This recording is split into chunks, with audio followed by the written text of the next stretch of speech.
भिवंडी में 14 सितंबर को स्वर्गीय दिनकर बालू पाटिल की जयंती पर धर्मवीर चैरिटेबल ट्रस्ट और भिवंडी करो की ओर से 4 व्हीलर रैली निकाली जाएगी। यह रैली भिवंडी से निकलकर थाने नवी मुंबई मार्ग से होते हुए विमानतल और जसई गांव तक पहुंचेगी। रैली के माध्यम से पाटिल को श्रद्धांजलि दी जाएगी और नवी मुंबई अंतर्राष्ट्रीय विमानतल का नाम उनके नाम पर रखने की मांग को दोहराया जाएगा। बाला मामा ने इस विषय पर प्रेस कॉन्फ्रेंस में क्या कहा, आइए देखते हैं। देखो, सबसे पहले तो सभी का स्वागत करता हूँ।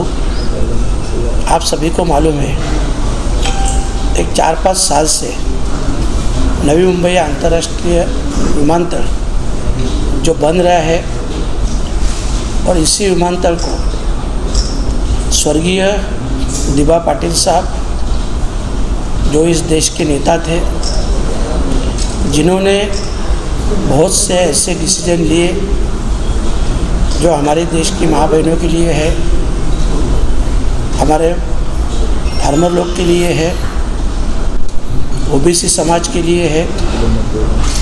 तो ऐसे जो हमारे देश के नेता थे स्वर्गीय दिबा पाटिल साहब, जो 5 बार एमएलए थे, विरोधी पक्ष नेता थे, 2 बार सांसद थे, इतना सब होने के बावजूद भी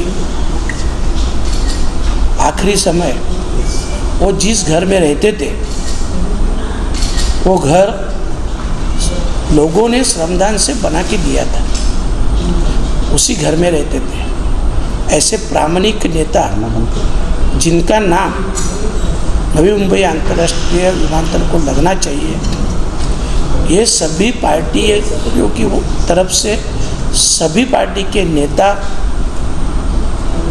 सभी स्थानिक भूमिपुत्र और ख़ास करके महाराष्ट्र गवर्नमेंट ने भी, आपकी जानकारी के लिए बताता हूँ, 2022 में खुद तत्कालीन मुख्यमंत्री उद्धव जी ठाकरे साहब ने भी इस विमानतल को स्वर्गीय दिबा पाटिल साहब का नाम देना चाहिए, ऐसा ठराव सेंट्रल गवर्नमेंट को भेजा था। उसके बाद यूपी की सरकार ने भी यही सेम ठराव, जो कि एक ही नाम से स्वर्गीय दिबा पाटिल साहब के नाम से केंद्र सरकार को भेजा, पर अभी तक उसके बारे में कुछ भी डिसीजन नहीं हो रहा है। आपको मालूम है, ऐसा समझ रहा है कि आने वाली 30 तारीख को, मतलब बराबर आज से 18 दिन के बाद, उस एयरपोर्ट का उद्घाटन होने जा रहा है। जबकि हमारी सबकी मांग है कि उद्घाटन से पहले स्वर्गीय दिबा पाटिल साहब का नाम देना चाहिए। और मैं यही कहूँगा कि स्वर्गीय दिबा पाटिल साहब के जो काम थे, उसने इस देश के लिए जो काम के माध्यम से योगदान दिया है, उसकी ऊंचाई इस एयरपोर्ट से कहीं ज़्यादा है। और इस एयरपोर्ट को उनका नाम देने से एयरपोर्ट की ऊंची बढ़ जाएगी, उनकी नहीं, क्योंकि वो तो देश के नेता थे। बस इसी मांग को लेके आने वाली 14 सितंबर को हम लोग भिवंडी से रैली निकाल रहे हैं। शुरू में आपकी जानकारी के लिए बताता हूँ, जब इस रैली का नियोजन की बात हुई, सिर्फ 4 व्हीलर गाड़ी है और समाज के सिर्फ आगरी कोली स्थानीय भूमिपुत्र समाज के सिर्फ युवा लोगों को मैंने आह्वान किया था। अभी हम लोग ने इंटरव्यू बंद कर दिया है, जिसको आना है डायरेक्ट आ सकते हैं। तो एक हज़ारों की तादाद से हम लोग जा रहे हैं, हज़ारों गाड़ी रहेगी। मुझे मालूम है, ये जो सभी लोग आ रहे हैं, ये सिर्फ और सिर्फ दिबा पाटिल साहब के सम्मान के लिए आ रहे हैं। उनके प्रति जो समाज का प्यार है, समाज की जो श्रद्धा है, उसके कारण इतनी बड़ी संख्या से 4 व्हीलर लेके सभी युवा आ रहे हैं। हम लोग इस माध्यम से राज्य सरकार और केंद्र सरकार का ध्यान इस मुद्दे पे आकर्षित करना चाहते हैं, ताकि ये अभी उद्घाटन की घड़ी नज़दीक आई है, तो उसके पहले ये नामकरण होना चाहिए, ये हमारी स्पष्ट भूमिका है। और अगर उसके पहले ये नामकरण नहीं होगा तो इससे भी बड़ा आंदोलन, क्योंकि ये तो एक ट्रेलर है, कुछ ही दिनों में आह्वान करने के बाद हजारों गाड़ी अगर समर्थन में आ रही है तो इसका मतलब लोगों में जागृति हुई है। और अगर उद्घाटन से पहले नाम नहीं दिया तो लाखों लोग इस मोर्चा में शामिल होने वाले हैं। और मेरा कहना एक ही है कि अगर स्टेट गवर्नमेंट ने एक ही नाम दिया तो सेंट्रल गवर्नमेंट ने जल्द से जल्द उसका निर्णय लेना चाहिए। बस हम लोग यही चाहते हैं।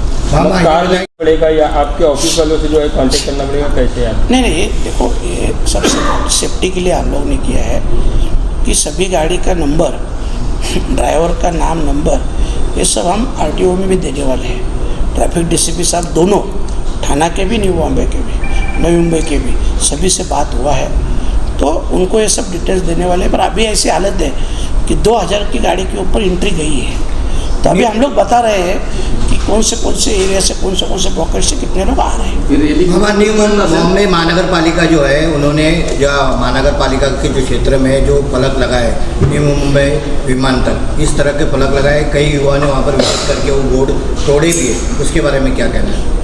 देखो, मतलब जब ये बोर्ड लगे, अंतर्राष्ट्रीय विमानतल के जब बोर्ड लगे हैं तो वो बोर्ड तोड़े भी हैं, कहीं पे उनके ऊपर काला कलर लगाया है, मतलब लोगों ने अपना निषेध व्यक्त किया है।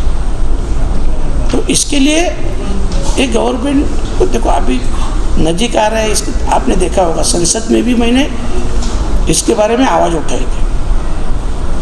और अभी ये 14 तारीख को रैली निकल रहा है।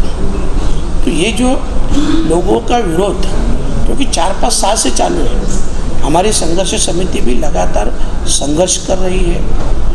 कई समाज की संस्थाएं हैं जो काम करती है, वो लोग भी इसका विरोध कर रहे हैं, इस संघर्ष में शामिल है। और आज जब मैं भी कर रहा हूँ तो मैंने भी सभी को आह्वान किया है कि आप सभी ज़्यादा से ज़्यादा संख्या से इसमें शामिल हो जाए। सिर्फ 1-2 मिनट में आपका लूँगा,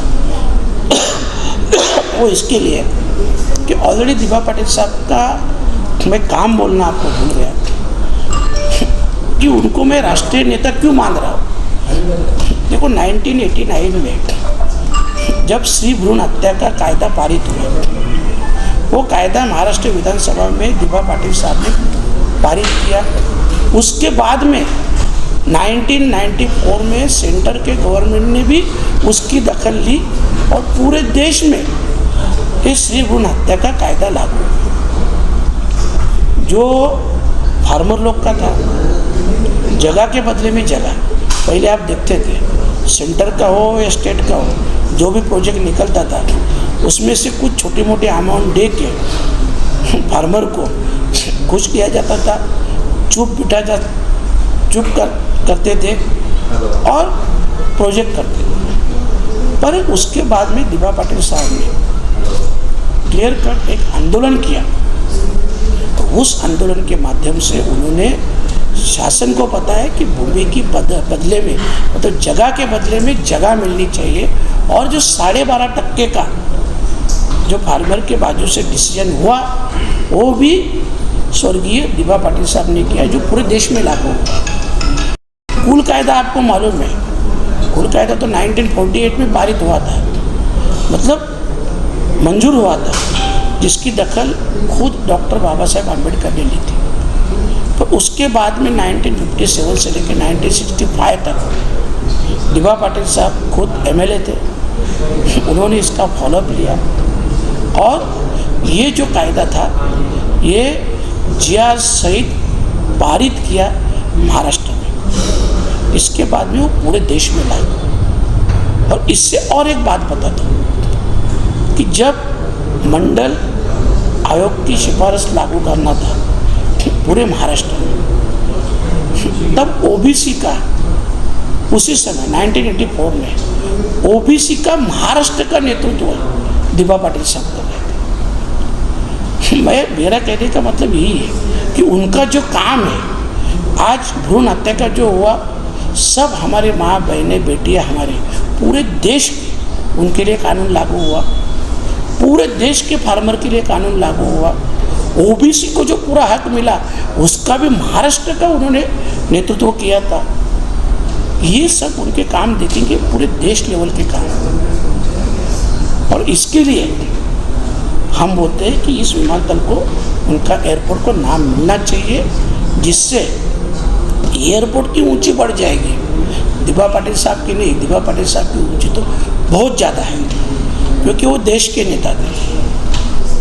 महाराष्ट्र राज्य सरकार नाम की घोषणा, महाराष्ट्र सरकार विलंब नहीं कर रही है। महाराष्ट्र सरकार ने वो ठराव सिर्फ एक ही नाम का, दिबा पाटिल साहब के नाम का ठराव सम्मत करके सेंटर में भेजा। वो सेंट्रल गवर्नमेंट उसके ऊपर डिसीजन नहीं ले रही, वहाँ पे रुक गए।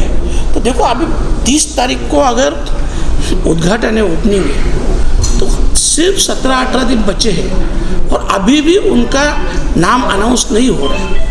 मतलब सरकार के मन में कुछ अलग है, कुछ अलग मंशा है, और इसके लिए पूरे सभी के मन में एक संभ्रम है,